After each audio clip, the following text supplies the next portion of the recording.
Весной и летом пожароопасный период Закаменский район пережил без эксцессов, но последние 1,5–2 месяца не было дождей.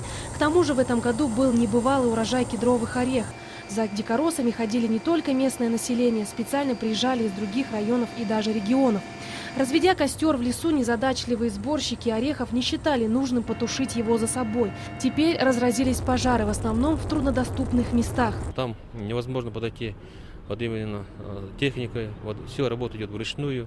В некоторых местах даже мы используем кони. Вот в таких труднодоступных местах идет пожар в нашем районе. В итоге в районе введен режим чрезвычайной ситуации. Был кедрач, нет кедрача. С горечью сетуют лесничие.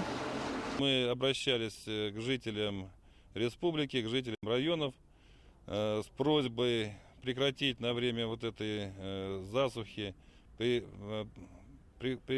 прекратить доступ в лес. Но сегодня мы констатируем факт, что из-за каких-то вот личных амбиций люди все-таки пошли в лес, набрали там небольшое количество, скажем так, в масштабе того, что сейчас там уничтожено, набрали себе орех, а уничтожили в сотни раз больше. К тушению огня привлечены более 200 человек. Работает авиатехника. Ежедневно 4 раза в сутки проводятся заседания межведомственного оперативного штаба по профилактике и тушению лесных пожаров. Селекторное совещание с главами районов, председателями КЧС и лесхозами. Полностью погасить пожары власти района и пожарные планируют к исходу пятницы 14 октября.